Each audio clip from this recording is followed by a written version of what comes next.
Ephesians chapter 6. Ephesians 6. Saan po natin 11 and 13? Sa inyong mga Bible, Ephesians chapter 6, 11 to 13. Okay, basahin natin sabay-sabay. Begin. Maging kayo ng buong kapayapaan ng Diyos upang kayo magsitibay lahat sa malalang ng pagkakulo. Sa lahat ng ating magpapakain ng hilangan sa laman ng tubo, hilangan sa mga manuwan, dapat sa mga pamilyahan, dapat sa mga kamahalan ng dinibang ng Diyos sa limutan, dapat sa mga buwan ng Espiritu ng kasamahan, mga taong may taas. On the verse, dahil dito, sa buhayan ng buhayahan ng Diyos, upang kayo makakalaan sa masama at magawa ang lahat ng magsitibay. Lagi na sa Section 13. And this is the message. Okay, basahin natin. Sabay-sabay. Begin. Wherefore, take unto you the whole armor of God, being able to withstand in the evil day, and having done all, to stand. Yung magsitibay, you will be able to stand. Makaka-indig, makaka-panaig. Panginoon, kayo po magpala sa aming sentral na basa. Manulakit po kayo na kayo Diyos. Pangunahan mo kami, Espiritu Santo. At bistahin mo kami. Sumuko kami sa iyong harapan. At tuloy namin ipagkatiwala sa aming buhay. Ang aming pong pagkatao. Ang aming mga naisip sa buhay. And when we are struggling, help us, Lord, to wrestle, to withstand, and be able to stand. In Jesus' name, Amen. Magsipo tayo. Ang biyaya ng Panginoon Diyos ay sumating sa pangalan ni Diyos sumating at ating Diyos at tagapagligtas. Salamat sa Panginoon dahil we are being given the opportunity, all the opportunity para maging matibay, para maging matatag. Walang Kristiyanong dapat na gulapay. Yes, we were knocked down most of the time, pero di ka na out. Amen? Sa past days, kayo ay nakaranas ng kalungkutan, meron kayong mga bigat, may mga siliranin, may mga pagsubok, may mga dinanan tayong sobrang hirap na parang akala mo nag-iisa ka na lang. You're down, pero di na out. And these verses, bigyan sa Tagalog, 11 to 13, will tell us na hindi natin mapagtatagumpayan ang anumang hamon sa buhay, hindi natin makakamit ang anumang triumph over trials kung yan isusundin yung sinasabi ng Diyos. Tayo pwede magpagtigma sa well, laban sa laban, lakas sa lakas, pero madalas tayo ang tao. Ikinukupo tayo ng maraming bagay.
Yung mga Jollibee, McDonald's yan, mga fast foods yan, pagpariwan na lang yung pinapuntahan. Dati, ang problema yung ganito lang. Pero na-overcome nyo. Ngayon, mas malala pa. And you will be able to overcome. Makakapanigigan kayo. You will be able to stand. Huwag na kayo mabago. Keep on wrestling. Keep on withstanding. Huwag kayo ito. Sabi ni Kristo, having done all, nagawa niyo lahat. Tayo kayo. You have wrestled enough. You have been stood enough. Manindigan ka naman. It's not time to quit. Kahit nahihilaw na pa. Kahit na wala ka na halos na kas. At pero nag-iisa ka. Hindi ka nag-iisa. Kasama mo yung Diyos. Remember, when we were starting sa ating ministry dito sa church, ano yung in-install natin ang best pinabagin natin? Ang hirap ng buhay. Baon sa utang, hindi magbayaran ng renta, walang pagkain, walang bahay sa kalusugan, walang kasamang pamahalalay, walang nagmamalasakit. Ang mga kasama mo, iilan nila lang tuloy na suliranin. Pero nakalagpas, na ikaw nila pag-ibas ng panahon. Yung pagkakaiba, iba-ibang pagsubok meron tayo. Pero maganda lang, nakakayanan natin. Lumilipas ang araw. Kaya, nagawa niyo hindi mag-quit doon. Magagawa niyo hindi mag-quit niya. Amen? You were able to wrestle and stand on. Now you will be able to stand. Makakatayo ka. Hindi kayo dapat makikatulad ng marami na konti problema lang, lumay-ngay na. Konti pagsubok lang, wala na.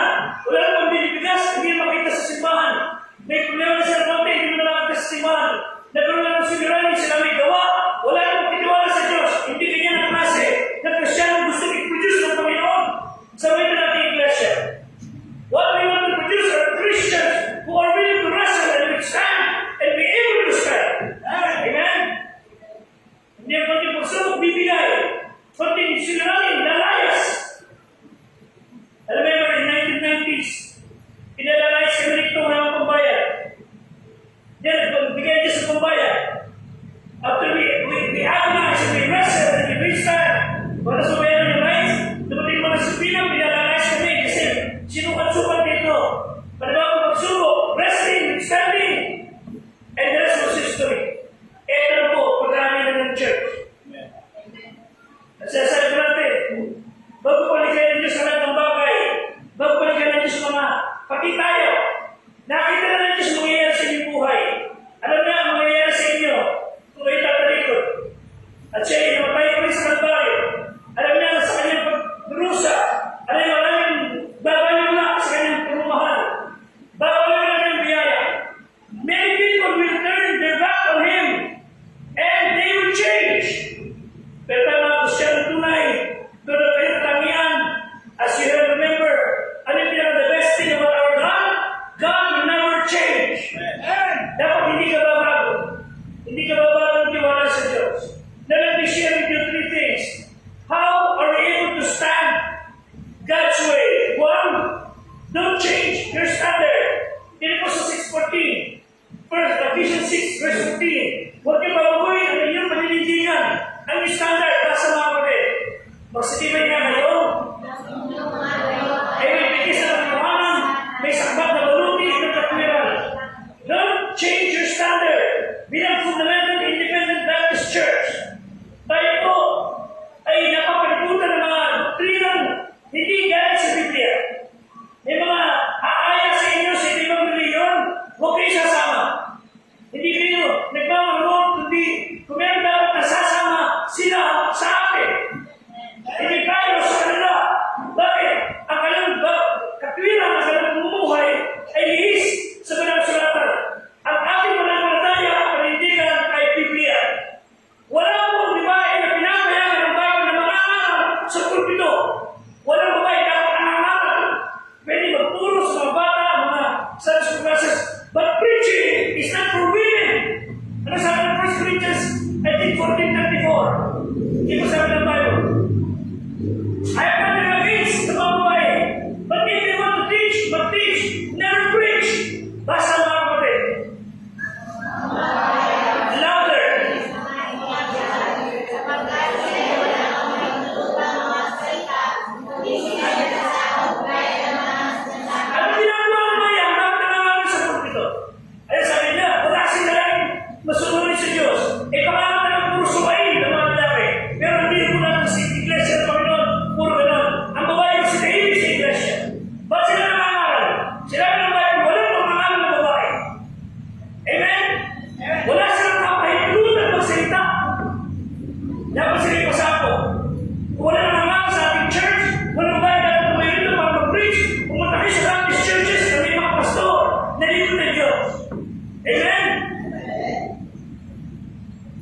Don't change your standard.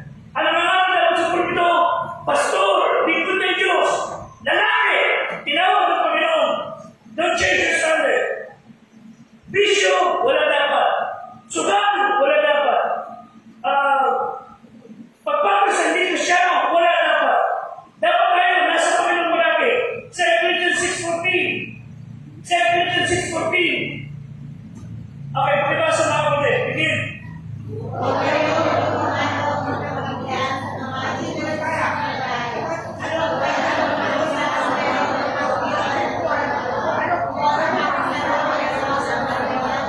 Ibig sabihin niyan, pag Kristyano ka, hindi ka dapat papagod sa hindi Kristyano. Amen? Dapat ikaw, baray malaki, papatol ka sa kapwa mo Kristyano. Sino mo pumatol ka sa hindi Kristyano? Ikaw, anak ng Diyos, siya ang Diablo. Magiging magbalay pa ang Diyos at ang Diablo. Pinahamak mo sarili mo. Wala pagpapayag ng Diyos na kayo ay mag-asawa Kristyano na hindi Kristyano. Bakit to? Anak ng Diablo yun eh. Anong asa yun? Ngayon lang, mukha kang mahal na mahal yan. Mukha kang mahal na mahal. Pagkatapos ng panahon, magiging kampansibag yung mga yan. Kung gusto rin lalaki ka, baka magpupitin yan pag ganito. I mean, dapat Kristyano sa Kristyano. Bakit? Anong katwiran meron ang kalikuan sa katwiran? Anong pag-isama meron ang dilim sa liwanag? Basa, sumunod na talata. Anong magiging magkasal na si Kristo at kay Satanas? Para sa Satan. Anong bagay meron ang Kristyano sa di Kristyano? 16. Ang ating pagkakaisa ngayon ay anong pagkakaisa ang tayo ng Diyos sa mga Diyos-Diyosan. Sila ang Diyos na hindi si Kristo. Ang Diyos na si Kristo. Kaya ang tayo ng Diyos. Then verse 17. Kaya magsilis kayo sa kanila. Magsihiwalay kayo. Huwag kayong iibo.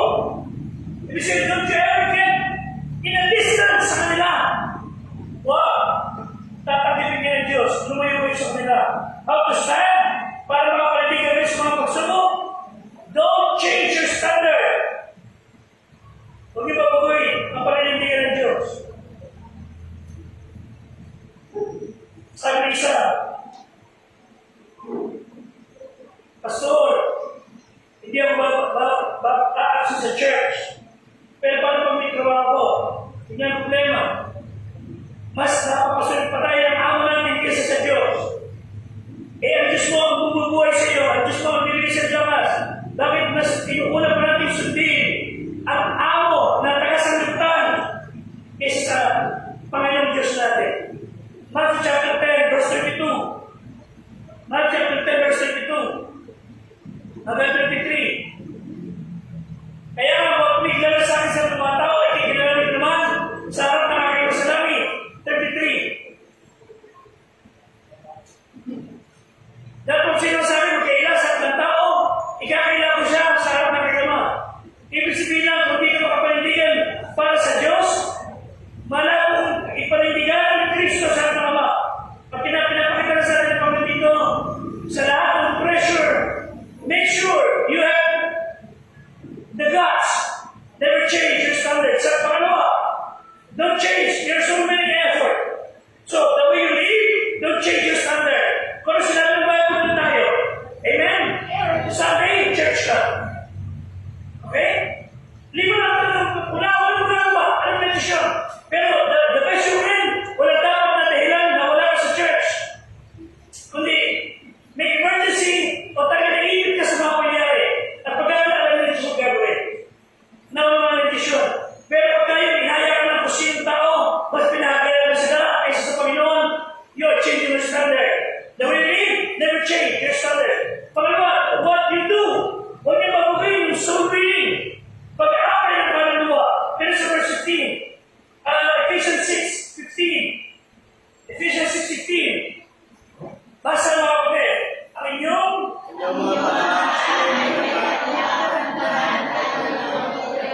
ibig sabihin, lagi kayo na nag-aakay ng kaluluwa, nagsishare ng mabuting balita, nagbabahagi ng kaligtasan. Bago Kristyano 1983, tanda mo, hindi ko mapigilang akay ng mga kaibigan ko sa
Yung inyong pananampalataya, ang nagrasa, basta mga kapatid. Dahil ito, tagay nyo, ang sa ipapapalay nyo, sa nagtitinigasan, sa luti, na mas mga. Dahil sa inyong pananampalataya kay Kristo, lahat ng pagsubok, hinaharangan nyo, pero may shield of faith. Magkatag kayo na lahat ng tiro ng kaaway, nahaharangan na yung shield. Hindi nyo mamaman sa ngayon mga kapatid. Kaya sa araw, masasabi nyo lang, ang Diyos ang nagbigay sila ng tagumpay. 1 John 4, at chapter 5, verse 4. 1 John 5, 4. 1 John 5, 4, pakibasa. Ang sino man? At ito ang pagtagumpay na malay sa katutan. Sa mga tuwid ay ang aming pananampalataya. Your practice faith will help you daigin ang mundo. Pagka yung barkada lang napakadali na akayin, walang kwenta pa ng patayan. Pagka yung kumare, o event, dinala ginoon kaysa punta sa gawain ng Diyos, pinakikita niyo ang pananampalataya walang kwenta. Kailan may standard? Linggo, church ako. You want God to bless you? Sino ayaw yung pagpapala ng Diyos? O gusto mo? Hindi mo sasama sa biyaya ng Diyos, mga kapatid. Hindi pa ako kontento sa aking church. Hindi pa ako kontento sa nakikita mo. I want God to bless me. Sino nais magpapalay ng Diyos? Kami lang ba? Good. Okay, this is the secret. Matthew 6:33. Ito sikreto. God will bless you. 1,000%. Ito ang sikreto. Matthew 6:33. Ito sikreto. Basta mga kapatid.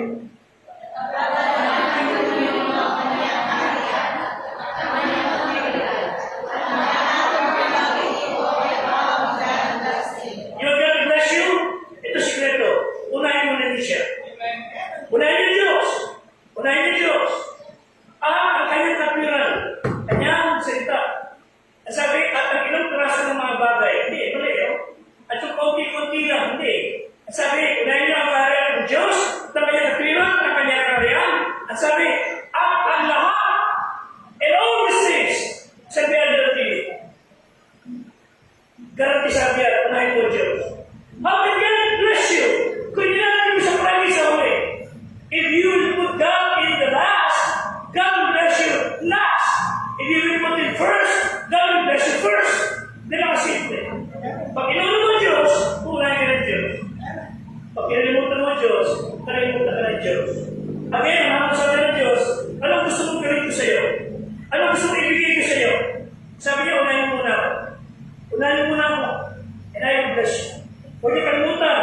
Huwag niyo babaguhin ang inyong pananinigan. Huwag niyo babaguhin ang pagkaya ng kaluluwa. Huwag niyo babaguhin ang inyong pagkitiwalang tagapagligtas. Na siya pa rin may control. Siya pa rin. Siya magbibigay sa atin ng katagumpayan. And finally, don't change what to read. The scriptures. Huwag niyo makalimutan ang salita ng Diyos. Huwag niyo iiwalay ito. Joshua 1:8. Huwag niyo iiwalay sa inyong buhay, sa inyong mga Bible apps. Basahin ang Biblia. Joshua 1:8. Ano ba sa ito mga kapatid? Bigyan. Ang planta ito ng tuksan ay huwag mahiwalay sa isang gilid. Hindi ito magdadala ng tawag. Upang ito mas mabuti ang may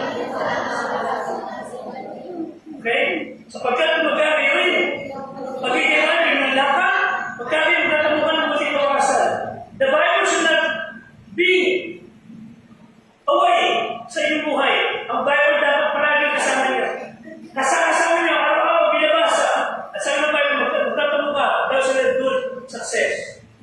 Tatamumpay ka. Don't change what you read. Remain reading the Bible. Huwag niyo iiwanan. Suportin ng araw. Pinahama niya sa kanyang sarili na mawawala na ang Biblia sa mundo. Pinabibili niya mga Bible at pinasusunod niya. Sabi niya, in 10 years time, wala nang Biblia magbabasa sa mundo sapagkat walang Diyos. Alam niyo, siya mayaman.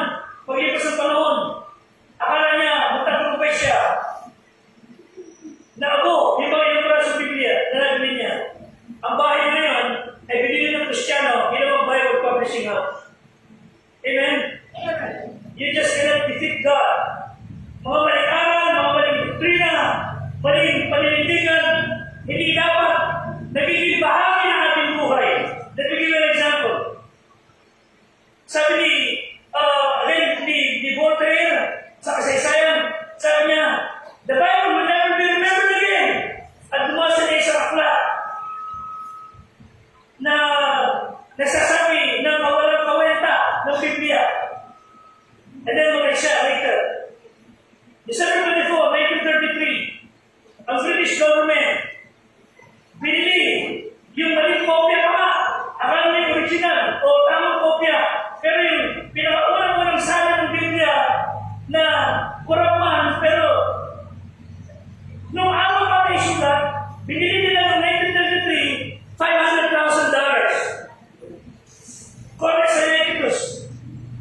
course, hindi na natin. Pero hindi nila, dahil Bible daw yun.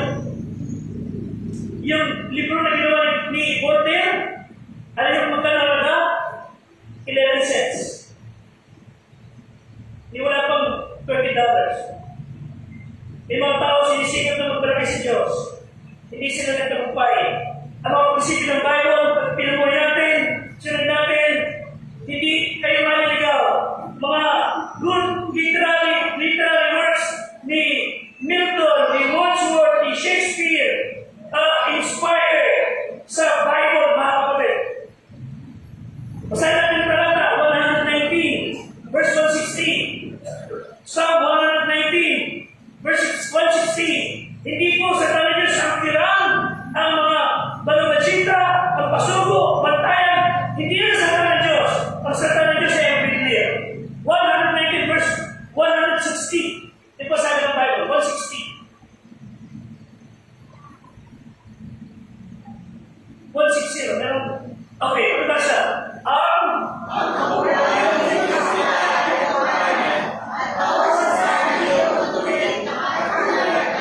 Katotohanan ng kanyang salita.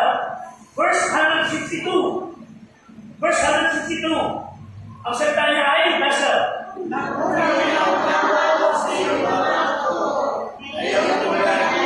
ang salita ng Diyos ay everlasting. 140. Verse 140. Ang salita niya ay malinis.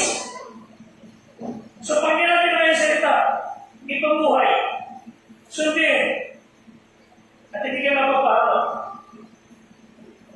That God will make miracles sa iyong buhay.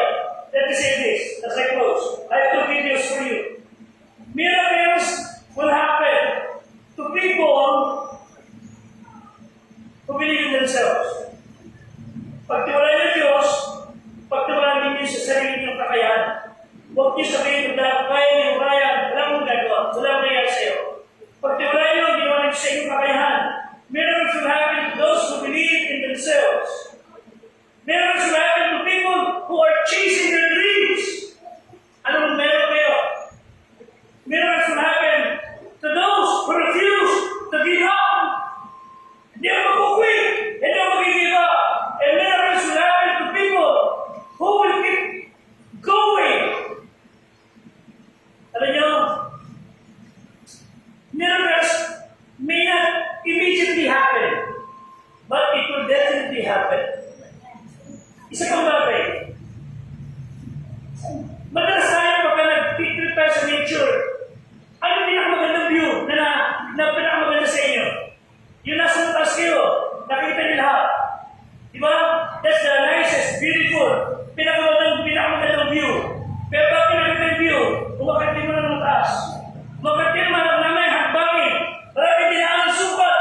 Then you were able to reach the top and see the vast view na napakaganda. Miracles happen to those who will not quit believing God. Tayo natin kayo. Maraming mga tayo. After this, I'm showing